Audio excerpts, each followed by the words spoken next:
Hey there guys, how you doing? Hope you're all doing well. Kevin coming to you from Penang, Malaysia. Wanted to make a video today. This would be a topic that would be perfect for an education podcast if I still hosted an education podcast, which I do not. So I figured I'd just make a YouTube video. And what I want to do today is talk about the lessons I've learned, the hard lessons I've learned in 2024, 2025 during the most recent hiring cycle for international school teaching. And I'm not trying to be negative or poo-poo here, but I'm going to be very honest and share the things that I've learned. And a lot of these lessons that I've learned through having very candid conversations with other international teachers who've been on the job hunt, from talking to principals, vice principals, heads of schools, people in my network, and just getting a lot of honest feedback from these fine folks. So I wanted to share that with you. Now, so this is about a video about the international teaching world, because I am an international school teacher and that's what I do for my career. So I am now in the middle of a transition. I am transitioning. I've been in Malaysia for 2 years and I'm transitioning away from my current school. I'm moving back to China for the third time to work, myself and my family. Now you might be saying, Kevin, if you've been following me for a long time, you're moving again. You're moving again. Why are you moving again? Well, being an international teacher in many ways is much like when you look at the IT industry, which is what I worked in before I was a teacher. They say that someone who works in IT during their career this day and age will probably change jobs between 10 to 15 times. You're leapfrogging to new opportunities. And a lot of international teachers, me changing jobs often is definitely not unusual. In the world of international teaching, it's actually the norm. People change their jobs with frequency. And the reason why, there's a lot of reasons why, but one of the most basic reasons is that a lot of people get into international teaching as a means to see the world, to live in different cultures and experience different cultures in deep, meaningful ways. Obviously, you can learn and experience a lot more about a culture if you live in that culture as opposed to just being a tourist and visiting, right? And that's what being an international teacher can afford you. So a lot of people do that. Financial reasons, all kinds of things, right? So we are moving back to Xi'an, China. Well, I never lived in Xi'an. Very excited. I made a video, a few videos back called "We're Leaving Malaysia," where I explained this whole situation. And a lot of people are like, Kevin, how come you're not moving back to Japan, where I lived for years and I love Japan? I explained the whole reason in that video. So go check that one out. I'll put a link below to that video. So what I want to talk about now is the kind of current landscape in the international teaching scene and why it has been so challenging. This was the hardest job cycle I've had in my career. I'm an extremely experienced teacher. I have a very high professional profile on LinkedIn. I have a lot of training and skills. I am a licensed teacher, of course. Now, if you're wondering, what is an international teacher? So an international school are schools around the world in different countries that cater to students who are not from that country. So imagine you've got workers from, say, Samsung or Intel in a country. They're coming, say, from Korea and America. They're here in Malaysia. Their kids are not going to go to a local school where they don't understand the language. They're going to go to an international school that has kind of an internationally recognized curriculum, and they're going to learn in English. And to be a teacher at one of these schools, you must be a licensed teacher, hold a current license in your own country. That's an international school in a nutshell. And that's what I do. I gotta be careful, there's monkeys watching me. Monkeys are watching me. Let's watch the monkeys. There we go, there's some monkeys over there. Those are long-tailed macaques. Gotta be careful, tricky fellas. These ones, a lot of people feed them here. There's a whole bunch of them.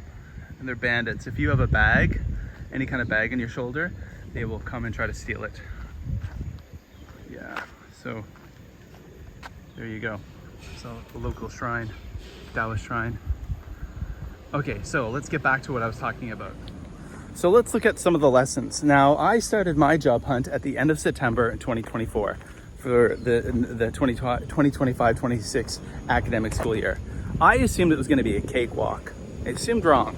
I was a bit too cocky. I have a very, how shall I say, very good CV. a lot of experience, and I'm at a good school now. And the school I was at before this is a top tier school in China. A top tier school, so one of the better recognized schools in China with one of the better packages and pay. So I assumed I could just easily step back and do a high paying job at a big school. I assumed as much because in the past that's something that could happen, but it did not happen so easily. I do have a job now. I'll be moving to a new city for a new job, but it took me a long time to get that job. So let's talk about some of the things that I learned during this job cycle that made it hard, not just for me, but it was an absolutely challenging year across the board for people all over the world. If you're on Reddit, Facebook groups, you name it, with international teachers, everyone was struggling to get a job and everyone was in panic mode and people were freaking out saying, what the heck is going on here? So let's talk about some of the things I learned. So let's start off with instability in the world. And this is something that really affects international schools, the instability in the economy. Now, before the tariff wars began, before the Trump tariff wars and Trump started throwing tariffs at everybody left and right, I think a lot of people knew that things were going to be shaky as he was coming into the presidency. So even last fall, when people were aware that Trump was going to be the next president of the United States, people knew that there was probably going to be global economic turmoil. And, well, that's an understatement. But a lot of schools were expecting that. And what that meant was that a lot of companies were very hesitant, apprehensive, not sure what they would be doing with their moves with employees. Would they be able to move employees around the world, move them back and forth? Those employees, their families, the children of those families, are the students at international schools. So with a lot of schools being aware of this, they weren't sure what their enrollment would look like the following year. And if enrollments are down, they're not going to need as many teachers. They're not going to hire new teachers. In some cases, they have to let teachers go. So schools basically were really up in the air with their enrollments, not knowing what was going on. And a lot of companies, obviously now with these tariff wars, won't be sending employees abroad because of this. And that really affects people like me who are in the market looking for work. So people like you out there, if you're an international teacher or a potential international teacher, the state of the world economy, if there's things like tariff wars and stuff, that's really going to affect openings in jobs, like job openings in different schools. And it's going to make it more challenging for sure. So an honest reality in any economy is people try to save money. And a lot of schools around the world are trying to save money. And what that means is someone like me, who I'm now in my late 40s, I've got more than 20 years of teaching experience. I've got a lot of experience. I tend to be towards the higher end of a pay scale. So a lot of schools would rather hire someone who's younger and less experienced than me because they're going to be lower down in the pay scale. And you might say to yourself, but hey, Kevin, wouldn't a school want to hire someone who's got more experience? Wouldn't a school want that more accomplished teacher? You would think so, but at the end of the day, schools have boards of directors, they have budgets, they have accountants, and they are trying to make money. They are businesses. And unfortunately, a lot of schools, even really good ones, would rather hire a less experienced teacher and save some money. And that's just a reality in 2025. Now, a real big liability for me this hiring cycle, and I heard this from several heads of school, and I heard this from several principals at different schools who do hiring, who I was speaking with on WhatsApp, on WeChat, direct messages on LinkedIn, different places. I'm not mentioning names, it's all private, anonymous, but I was given some very honest information, and a lot of people told me that the thing that would work against me, the biggest thing that would work against me this job cycle, is the fact that I have a family, I have dependents, I have a wife and 2 children, school-aged children. Okay, so in the past, that would have made me more desirable by international schools. They want to hire someone who has a family because that means I'm going to be more stable. I'm not there to party. I'm not there to be irresponsible. I'm professional. I've got a lot of skin in the game, so to speak, right? I've got kids who are going to that school. And normally, schools would love that because if it wasn't a place like Korea or China or maybe Vietnam, where the majority of the students are maybe local, they could be local kids with foreign passports, but they're local, so they're mostly EAL kids, EAL learners, English Second Language learners. My kids are native English speakers, and you get some native English speakers in the mix, and that's good for everybody, right? And And that's normally the way it was. Again, I was more desirable. I'm an extremely experienced teacher. I've got a family, so I'm stable. But what that means is that I'm a bigger expense. Part of the package for teachers might include yearly flights back home to their country of origin. Instead of, if they're hiring a single teacher versus me, they've got to buy 4 plane tickets instead of 1. They're going to have to give me a bigger housing allowance because I need a bigger apartment than a single teacher. So what I came to realize this time around was that a lot of schools don't want to hire teachers with families. And I've heard this directly from a lot of people in administration roles. These are marching orders that are often given from boards of directors to the principals. The principals or heads of school might say, I want to hire Kevin. I want to hire this guy. He's got a great pedigree, a great background. He's really energetic, does a lot of great stuff with sustainability. He's a good homeroom teacher. He's got leadership experience, but it's just all about the black and white. I'm more expensive. I cost a lot more money than a single teacher.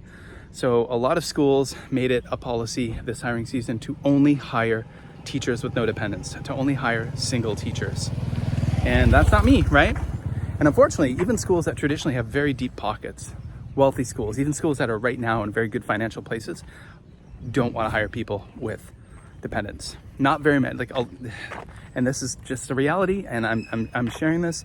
Of course, I'm making that observation. I made that observation on my own, but I heard from a lot of people in the know that this is a new reality. It's frustrating, but it's unfortunately, as of right now, and I think probably for the foreseeable future, that's the case. So yeah, those are some of the things that made it really hard for me this hiring cycle.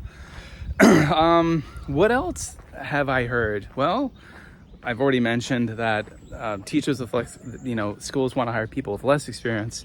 They want to hire single teachers. These are all the way things are. And again, it's a really frustrating reality. And when you think about it, it just doesn't make sense. Now, here's another part of the reality, and I'm just being very honest because this is the way it is, and everyone in the international teaching world with experience job hunting knows this, but this is for anyone out there who is aspiring to become an international teacher or is a new one. When you apply for jobs at schools, you will not hear back from most schools. Most schools will ghost you. That's standard in the international school teaching world. I hate to say it, but it's true.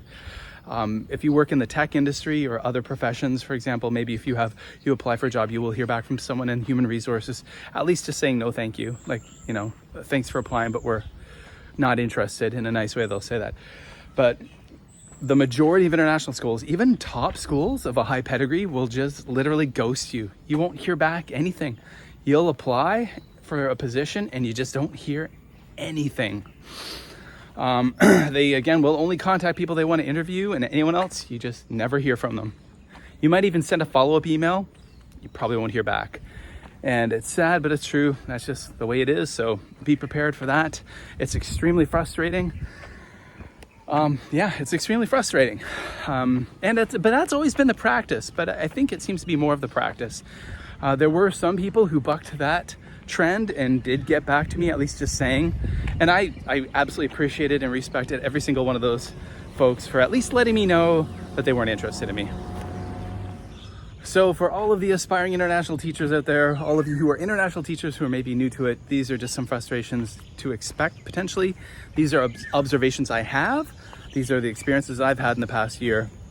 I did eventually land a fantastic job at a fantastic school, but it took a lot longer than I expected, especially with someone with my background. But that's just the way it is.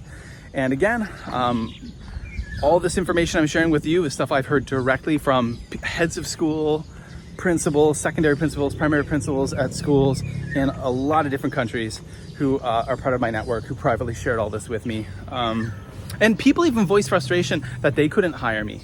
There were people that said they wanted to hire me, but the thing is they get directives from their boards of directors, for example, who will just say, these are businesses, right? These are companies that will say, you're not allowed to hire any people with dependents this hiring cycle. And a lot of schools had those marching orders for their admin teams and their hiring teams. You're not allowed to hire people with families. So right away, they just look at my profile. I would apply for a job. And we use different companies such as Search Associates or Scroll or TES, these different schools for human resources or for looking for jobs in the international school world. And it's got a detailed profile, which includes like if you're married, you have a spouse, if you have children, their ages, nationalities, all that stuff. And when a lot of schools will they see you've got dependents and they don't even look any further. It doesn't matter how experienced you are. Frustrating, but again, the reality. And to be honest, with everything that's happening in the last few weeks, with these trade wars being directed at the world, the economy being thrown up in the air completely, the global order of things being created, like a hot mess being created, I don't think things are going to get better. They're probably, if anything, going to get worse before they do get better. So for those of you who are interested in the international teaching world, it's a fantastic career. It's a great way to see the world if you are a teacher, a licensed teacher in your country, a licensed homeroom teacher. You work for a board of education in your country. But yeah, so that's that. And I'm not trying to be like a negative Nelly here. This is just, again, I just wanted to share the things I've learned this hiring cycle this year. All right, guys, it's Kevin coming to you from Penang, Malaysia. Check all the links below. If you want to follow me on Blue Sky, super active on Blue Sky and Instagram. Well, somewhat on Instagram, really active on Blue Sky. Check those links below. And of course, you can follow my podcast, the Supernatural Japan podcast, which has nothing to do with anything I was talking about today. But if you like the supernatural, the paranormal, if you like Japan, spooky stories and folklore and all that goodness, go check that out. The links are below. All right, guys, and hit that like button on this video. Subscribe to my channel if it's the first time you're watching. A lot of great content for you and a lot more to come. All right, take care, folks. From Kevin here in Penang, Malaysia.